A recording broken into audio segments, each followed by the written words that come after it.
A pleasant day to everyone. We are Group 4 and we are presenting Salaries and Wages. So for you to have an overview of the subtopics that we will be discussing in this video presentation, we have benefits given to wage earners, standard deductions, and third, computation of overtime pay. So for you to be familiar with the terms that we will be using all throughout this video presentation, first we have the definition of terms. Number one, we have salary. This is a fixed regular payment, normally paid monthly or even 2 weeks by an employer to their employee for services rendered. Next, we have wage. This is a fixed regular payment also, typically paid on a daily or weekly basis by an employer to their employee, especially the manual workers. So by that, the difference of salary and wage is yung salary kasi buwan-buwan siya na binibigay or even 2 weeks. So wage naman, usually binibigay siya on a daily basis or weekly. So third, we have income. Income refers to the money received on a regular basis in exchange for work or services rendered to the company. And finally, we have benefits. This refers to a reward or gift by an employer, the state, or an insurance company. Minimum wage. This is the lowest allowable rate of compensation that is applicable per region, province, and industry. Is based on a 40-hour work week or 8 hours a day. Overtime pay given to an employee that works for more than the number of hours per day that is required by their job. The overtime pay rate depends on whether it happened on a regular day, 25% of the hourly rate, or on a holiday, rest day, a night day, 30% of the hourly rate. Premium pay given when the employee works or 8 hours on non-working days, regular or special holidays or rest days. Night shift differential. This is the additional pay given to an employee if work is done between 10 p.m. to 6 a.m. Service incentive leave. If an employee has rendered at least 1 year of service, he is entitled to a service incentive leave of 5 days with compensation. The service incentive leave states that if an employee has worked for at least 1 year, they are eligible for a service incentive leave of 5 days with compensation. What is compensation? Compensation refers to the total amount of financial and non-financial rewards that an employee receives in exchange for their work. It includes the employee's salary or wages, bonuses, benefits such as health insurance or retirement plans, and any other perks or incentives provided by the employer. Compensation is a comprehensive term that encompasses all forms of pay and benefits received by an employee for their services. Going back, service incentive means that the employee can take 5 days off from work, and during this time, they will receive their regular compensation as if they were working. The leave can be used for reasons such as sickness or vacation. It's essentially a benefit provided to recognize and encourage employees who have completed a year of service. Parental leave. An employee takes time off from work to take care of their child, children, or a newborn baby. It means parental leave is when an employee takes time off from work to be with their children, when they become parents or when they need to take care of their children. It's a break from work that allows parents to spend important time with their kids without worrying about their job during that period. So there are 3 types of parental leave. First is maternity leave, second is paternity leave, and last is solo parent leave. Maternity leave. For pregnant employees, married or not, The leave benefits are 60 days for normal delivery or miscarriage and 78 days for cesarean delivery up to 4 pregnancies. For the duration of leave, the employee receives a fraction of her regular monthly salary from her employer, and this is reimbursed by SSS. It means that it is a special time off for pregnant employees whether they are married or not. If the delivery is normal, or in case of a miscarriage, the leave is for 60 days. If it's a cesarean delivery, the leave extends to 78 days. This benefit is valid for up to 4 pregnancies. When a mom-to-be takes time off from work to have a baby, her employer gives her some money from her usual paycheck to help out during this time. Later on, a special government system called the Social Security System or SSS gives the employer the money back. This way, pregnant moms can focus on taking care of themselves and their new babies without stressing out about work and money for a little while. After maternity leave, we have paternity leave.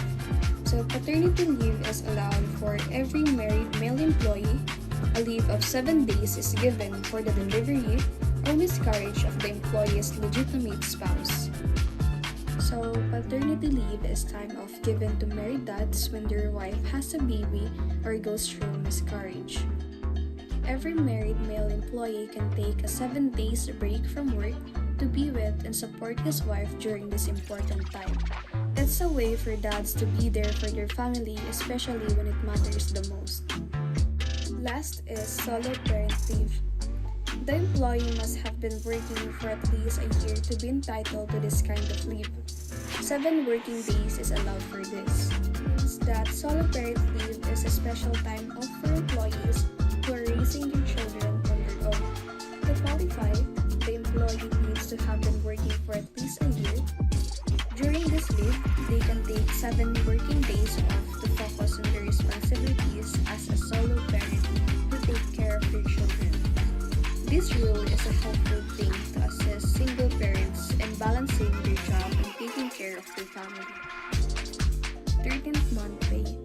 This is given to all rank and file employees each year. This benefit must be at least 1/12 of the total basic salary of each employee during the calendar year and is non-taxable as long as it does not exceed 25,000. It means that the 13th month pay is a special bonus provided to rank and file employees each year. It should amount to at least 1/12 of their total basic salary for the entire year. This extra month's salary is a way for employers to show appreciation for their employees' hard work and dedication.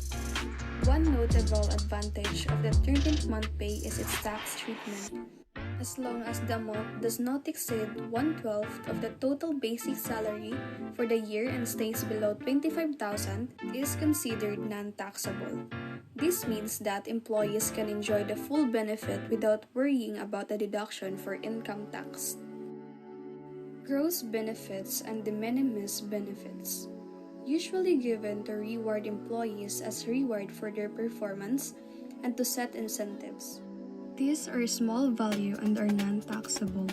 Thus, they are excluded from the computation of the gross compensation income. Meanwhile, de minimis benefits include the following: rice subsidy, uniform and clothing allowance, daily meal allowance, gifts during Christmas and other special occasions, actual medical benefits of up to 10,000 per year, etc. So it means that gross benefits and de minimis benefits are forms of rewards provided to employees for performance and as incentives. They have a relatively small value and are considered non-taxable, meaning they are excluded when calculating an employee's gross compensation income. De minimis have benefits which are rice subsidy, uniform and clothing allowance, daily meal allowance, gifts during Christmas and other special occasions, and actual medical benefits of up to 10,000 per year. So, employers use gross benefits and de minimis benefits as tools to motivate and appreciate their workforce without adding to the taxable income of employees. It's a way to recognize and reward employees for their efforts and contribution to the organization. The Social Security system is a program that provides financial protection to private sector employees. Both the employer and the employee are responsible for making regular contribution to the SSS fund.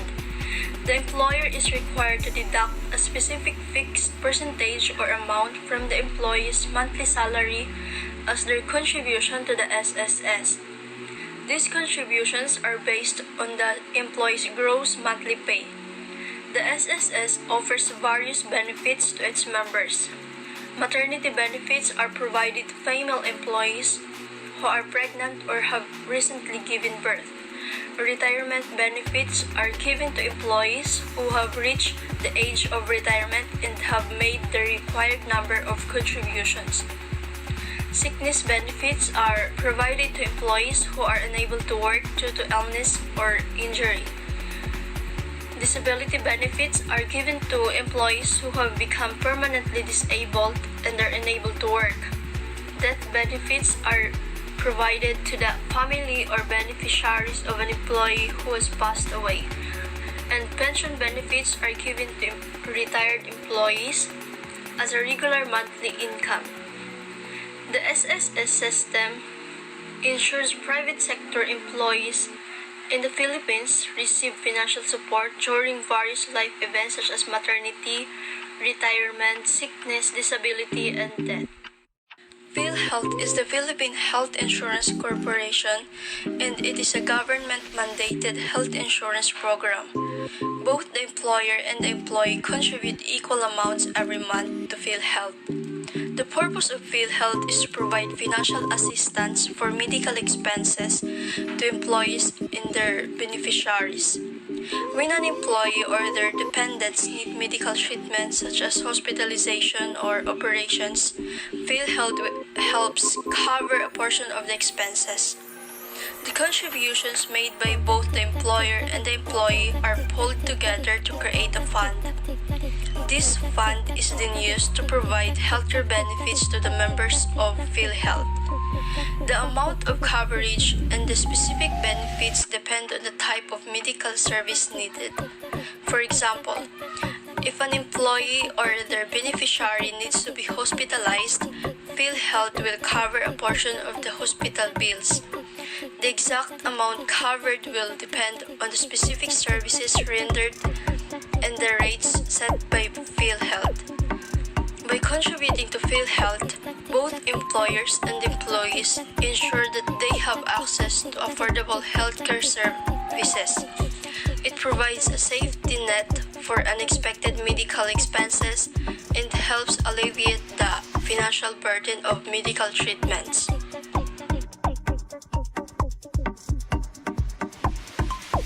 The Home Development Mutual Fund, also known as Pag-ibig Fund, is a mandatory savings program for employees in the Philippines who are covered by the GSIS or Government Service Insurance System or the SSS or Social Security System.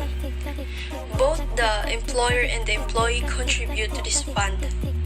Member of HMDF enjoy several benefits. First, they have a savings account where a portion of their salary is deposited. This serves as their personal savings and can be withdrawn when they retire or resign from their job. Second, they have access to short-term loans. If they encounter financial difficulties or need extra funds for emergencies, they can borrow money from HMDF. The loan amount is based on their contributions and is subject to certain terms and conditions.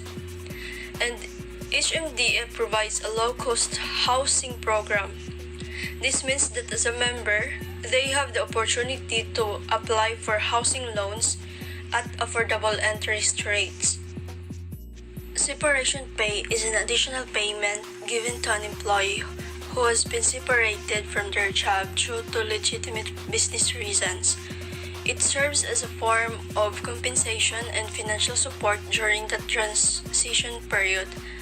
When a company needs to downsize, restructure, or close down, they may have to let go of some employees.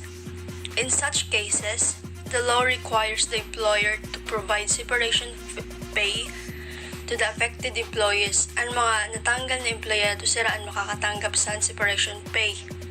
This payment is meant to help them financially during the transition period and provide some form of compensation for the loss of their job.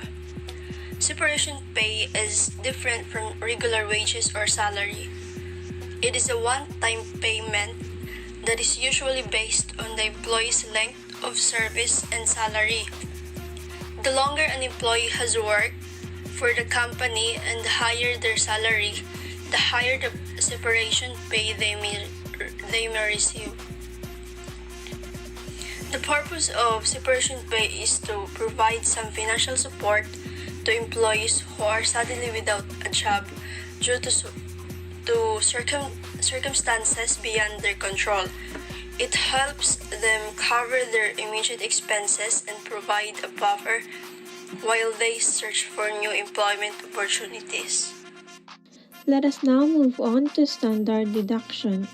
Number 1 is SSS contribution, which means Social Security System contribution, that the employee and employer will contribute based on their monthly salary.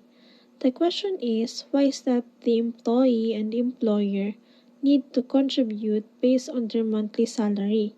It is because the purpose of SSS is to administer social security protection to workers in the private sector. Social Security provides replacement income for workers in times of death, disability, sickness, maternity, and old age. The contribution rate of the month is 14%. The employer will share 9.5%, while the employee will share 4.5% with a total of 14%. Second is PhilHealth. PhilHealth stands for the Philippine Health Insurance Corporation. It is a government-owned and controlled corporation in the Philippines that provides health insurance, coverage, and benefits to citizens and qualified members. It aims to ensure accessible, affordable, and high-quality health services for its beneficiaries by pooling funds from members, contributions, and government subsidies. The monthly premium is shared equally by the employee and the employer. The current contribution rate stays at 4%. GSIS contribution.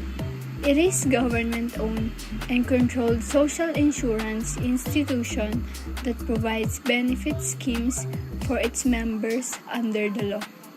The current contribution rate is 9% of an employee's actual monthly salary and 12% of the employer's actual monthly salary. Pag-ibig contribution.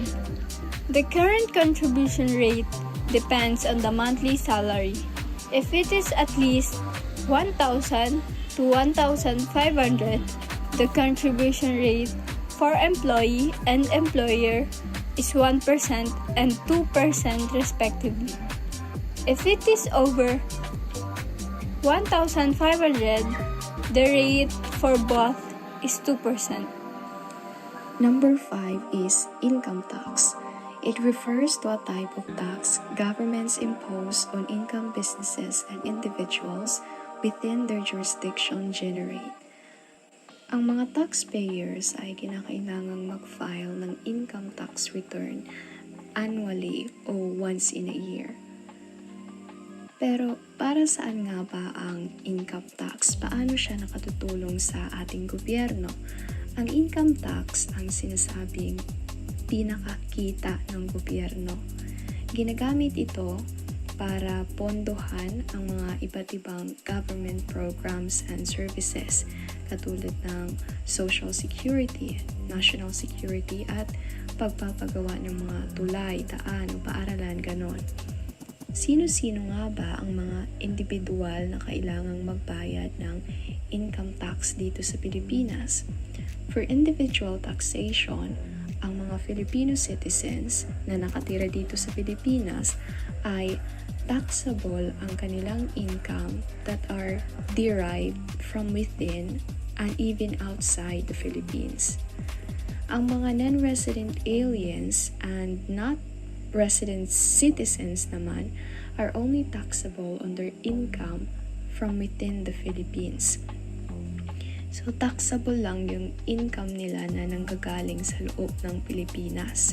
Non-resident aliens are foreigners that do not live in the Philippines, while non-resident citizens naman is or are people that are already a citizen that is not living in the country.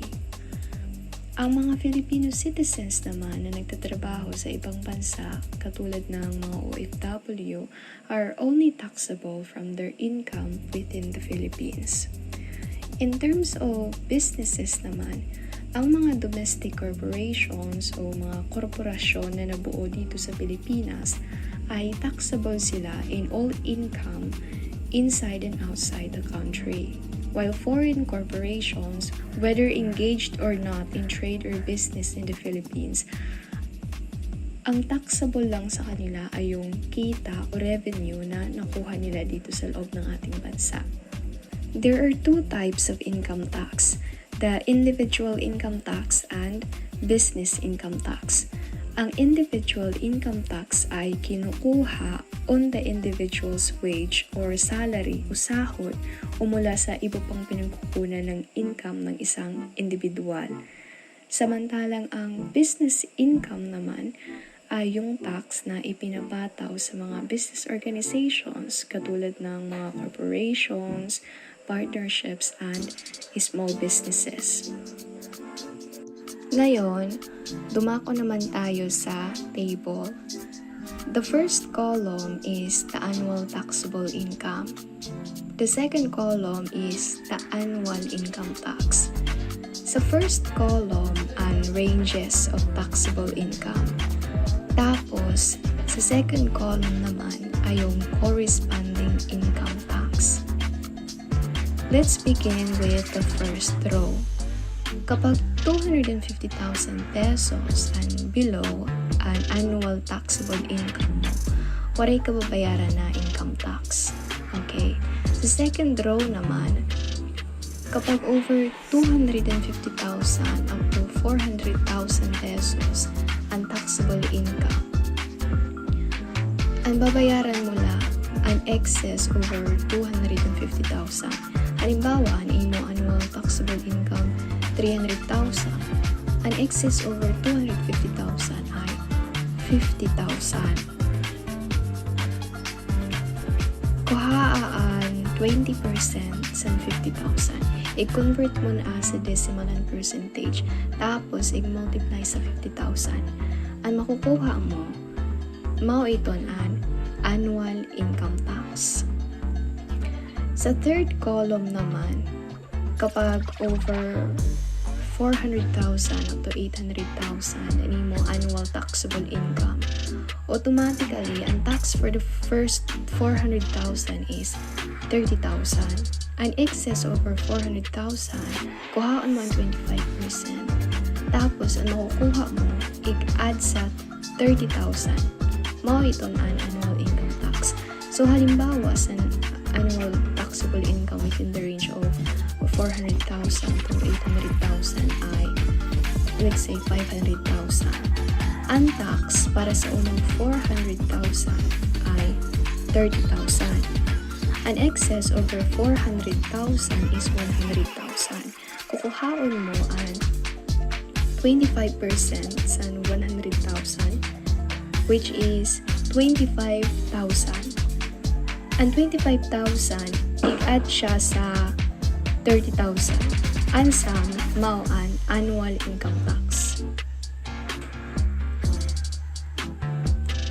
Sa fourth row naman, parehas taan pamaagi. Kapag over 800,000 up to 2 million in annual taxable income. For the first 800,000, ang tax iton ay 130,000. Tapos ang excess over 800,000, ang sobrasan 800,000, kukuhaon mo ang 30%. Tapos ang makukuha mo, adla sa 130,000, ansam, mao ang magiging annual income tax mo. So, let's skip the 5th row and proceed to the 6th. Kapag mataas naman sa 8 million an annual taxable income, for the first 8 million, ang magiging tax ay 2.41 million. An excess over 8 million, kuhaon mo ang 35%. Tapos add sa 2.41 million. Ang makukuha mo, iton ang annual income tax. So for you to better understand how standard deductions work, let us have an example. So Jihoon, a music producer of Universe Factory, an entertainment company, has a monthly basic salary of 100,000 pesos. So for his mandatory deductions. So first, kailangan natin kunin yung contribution. So contribution is computed by monthly basic salary times rate. So for example, sa SSS contribution, since Jihoon is an employee of the company, the rate of his contribution will be 4.5% ng kanyang monthly basic salary. So 100,000 times 0.045, his contribution sa SSS will be 4,500 pesos. So the same goes sa GSIS, PhilHealth and Pag-ibig contribution. So yung rate, babase yun sa whether employee or employer yung tao. So since we have computed the SSS, GSIS, PhilHealth, and Pag-ibig contributions, we will now compute for the total annual contributions. So dito, isa-summarize mo lang kumbaga yung value ng mga contributions and then multiply it by 12. So with that, the total annual contributions is 234,000 pesos. So after computing for the total annual contributions, let us go now to the annual gross income. So para makuha yung annual gross income, of course, you're going to multiply your monthly income by 12. So since ang monthly income ni Jihoon is 100,000, we're just going to multiply it by 12. So yung annual gross income niya is 1,200,000 pesos. So, ngayon, kukunin na natin yung annual taxable income. So, para makuha yung annual taxable income, we are going to subtract the total annual contributions from the annual gross income. So, 1,200,000 pesos minus 234,000 is equals to 966,000 pesos. So, as Ms. Napidget has explained kanina, sa annual taxable income, this will be our basis para sa mga values na ilalagay natin sa formula ng annual income tax. So, since yung annual taxable income natin is 966,000 pesos, it is over 800,000 pesos. So, according to the table showed by Mr. Pigkit earlier, yung magiging annual income tax is 130,000 pesos plus 30% of the excess over 800,000 pesos. So, sa formula, makikita natin na annual income tax is equals to tax base plus the product of annual taxable income minus minimum times rate. So, yung values na ilalagay sa tax base, yung 130,000 pesos. Sa annual taxable income, of course, the 966,000. And yung minimum is 800,000 pesos. Multiplied by the rate, 30%, which is converted to decimal, so 0.3. So makita natin sa process na eventually yung annual income tax is equals to 179,800. So since the problem kasi, yung sabi doon is solve for the mandatory deductions lang. Walang sinabi na for a year. So with that said, we assume na ibibase lang natin yun sa month since monthly basic salary ang sinabi. So with that, the formula for monthly income tax is annual income tax divided by 12 kasi 12 is 12 months, of course. So the result is 14,983.33 pesos.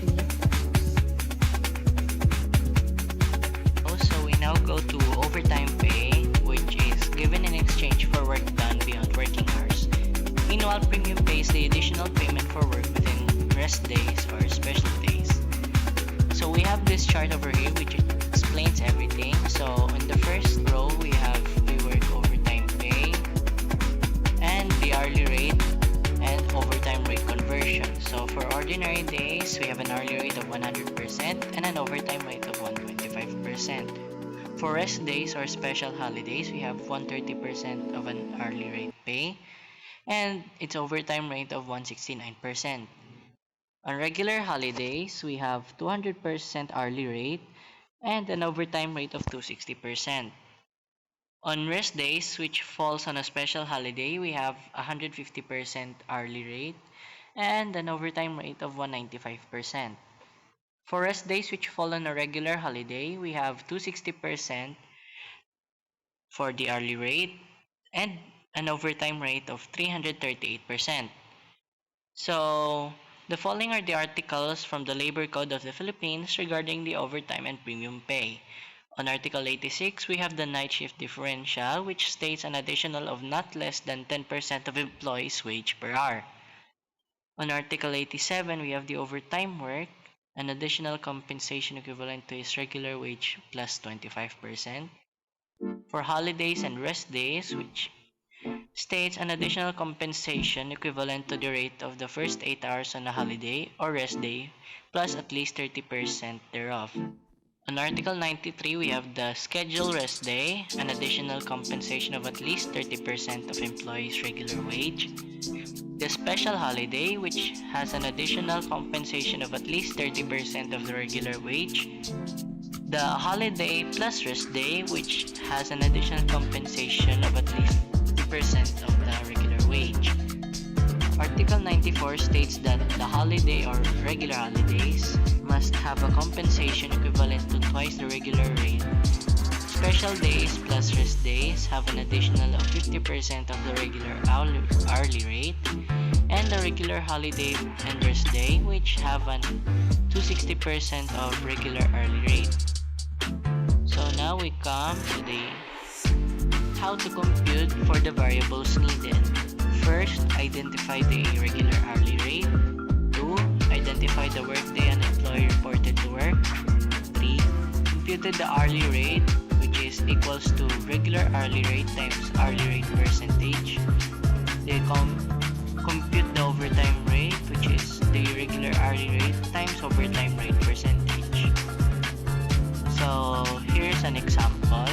We have June works at an accounting firm and his daily regular wage is 400 pesos. Determine the regular hourly rate, and overtime rate if he works on the regular holiday, a regular day, a rest day, and a regular holiday. So we have to take note of the given, which is 400 pesos for June's daily regular wage. His regular hourly rate should be divided by 8. We have the regular hourly rate of 50. So for the hourly rate, we compute, which is 50 times 1. Since he worked the day full, we have 50. If we have the overtime rate and the regular hourly rate multiplied by overtime rate, let us suppose he worked 2 hours extra, so we have 1.25 times multiplied by 50, we have 62.5. And for rest days, we have an hourly rate of 50 multiplied by the hourly rate, which has an additional 30%.